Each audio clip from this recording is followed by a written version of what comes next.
Okay, men, Black men especially, please answer me this. Why is it that many of y'all refuse to go to curated dating events? I'm talking about events where the vibes are already set, the ambiance is right, the music is good, the drinks are flowing. You're basically guaranteed to meet somebody who's actually interested in you and is serious about dating.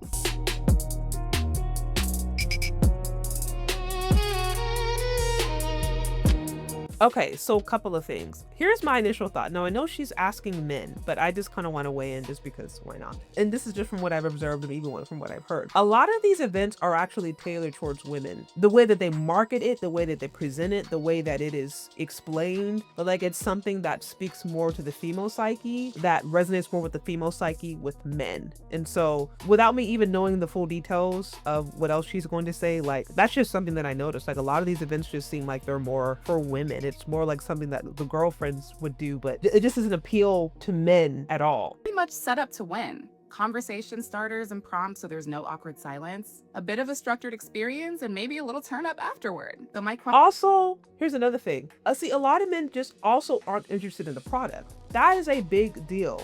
Because at the end of the day, you can have the best ambiance, the best lighting. You could have the best marketing. You could have a grade A marketing campaign that specifically targets the core desires and needs of men. If the product that you're selling is not what they want, they're not going to attend. And one of the primary issues that going on in the dating and mating market is that there are actually a lot of ladies who are offering a product that men are not buying. I'm trying to make an example. For example, something that I commonly see, women going online and in one instance talking about how they're liberated, how, they're therapied up, they're boss babed up, they're educated, they have their own car, their own apartment, their own condo, they make their own money, they're bossy, they're sassy, whatever. They have this whole like liberated modern woman aesthetic, but then the next video they're talking about how they're looking for a man to pay all their bills and treat them chivalrous and treat them like they're a fairy tale princess, and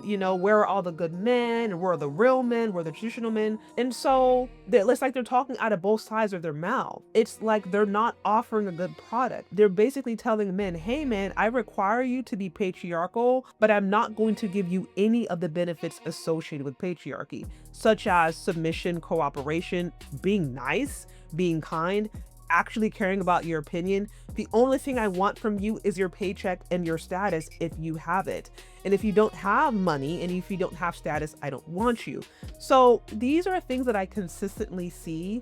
These are constant trends in the dating and mating market. This is a primary reason men are not interested. They're not offering a product that men want to buy. And so I think that's another reason they're not showing up. Before we keep going, I want to talk a little bit about something that's actually made a difference in my household, and that is Anson belts. When my husband decided it was time to upgrade his look, I decided to get him a box of Anson, and I'm not exaggerating when I say it completely changed his aesthetic. When a man feels more put together, it shows. The way he carries himself is different. Everything just feels more polished. And what makes Anson belts different from other brands is its micro adjustment system. Instead of those traditional belt holes where you're stuck between particular sizes, these belts adjust in really small adjustments, so you get a perfect fit every single time. The other thing I really like about this product is the quality. I mean, yes, it does cost a little more than what you may get at Target or Walmart, but it is well worth the investment. Not to mention it comes with a lifetime guarantee, which obviously speaks for itself. So honestly, if you're a wife, if you're a girlfriend, or even if you're a mom, a sister, or just a friend, and you want the men in your life to look sharper, more polished, this is a great investment. Not to mention it comes in this really nice box, which looks like it would be a great gift for anybody you love. And the great thing about it is they also come with different buckles, with different belts, so you can mix and match, which means he could build an entire new collection without ever having to replace the belt. So if you want to check them out, scan the QR code or click the link in the description box and get this special deal that they are offering uniquely to my audience. Trust me, it's a small upgrade, but it will make a big difference. Thanks so much. question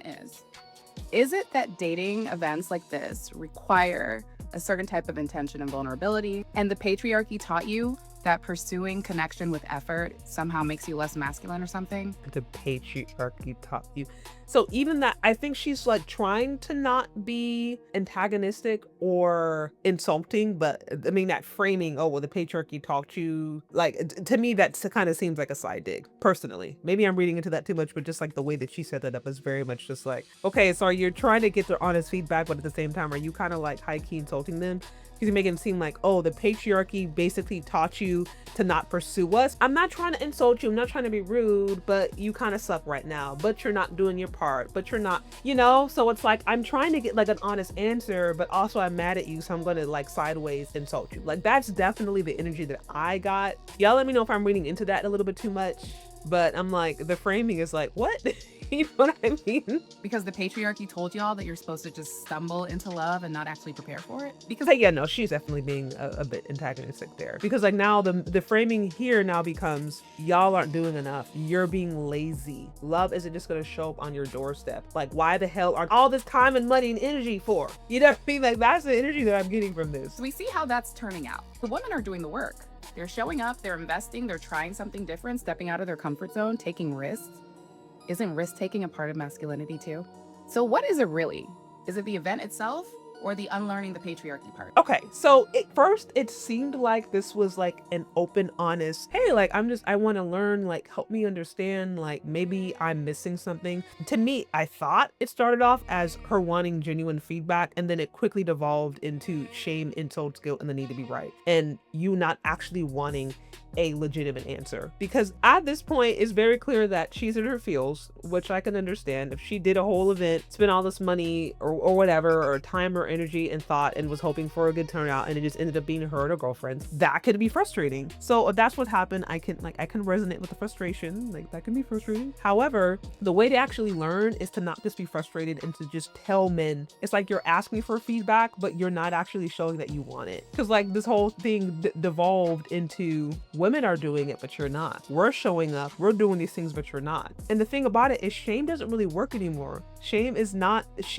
like not really inspiring these men to show up in the way that these ladies want. And I think it's really frustrating because it's like they're throwing stuff at the wall, right? Some of them are using shame, some of them are trying to dangle white men, some of them are trying to dangle the idea that these other races are swapping them up, some of them are trying to dangle the idea of, okay, well, we're just going to decenter you. Like it's like, it seems like these women to a certain extent, like they're throwing things at the wall, trying to see what's going to get men to give them attention, and none of it's working. And it can be really frustrating because they're like, well, hell, what else can I do? We're trying these events. Okay, we're trying to shame you. We're trying to dangle Brad in front of you. We're divesting and swirling. We're trying to pretend like, okay, we're decentering you because now it doesn't matter. Okay, we're trying to do our whole celibate era. Like we don't need to be, like we're trying all these different things. We tried the before and none of it's working. And that can be really, really frustrating. But I think the one thing that a lot of ladies actually haven't tried is listening to learn, not listening to insult, not listening to try to patronize or control or criticize, but actually listening to learn. That seems to be like one of the primary things that we have not considered collectively. And I think that would actually make a big difference. Yeah, this video kind of went in a way that I wasn't expecting. This is my first time watching it, so yeah. But what do you guys think about this whole thing? This whole like, I'm gonna shame men that they're not going to curated events. Men are not obligated to go to events that they don't want to go to. Men also are not obligated to purchase products that they don't want. As I mentioned before, a lot of these events are offering a product that men just aren't buying. And either we can try to shame the consumer or we can try to offer the consumer what they actually like. And a good salesperson would actually learn how to offer the consumer what they like. Those are my thoughts. But let me know your thoughts down in the comment section, guys. Thank you so much for listening if you've gotten this far, and we'll talk later. Bye.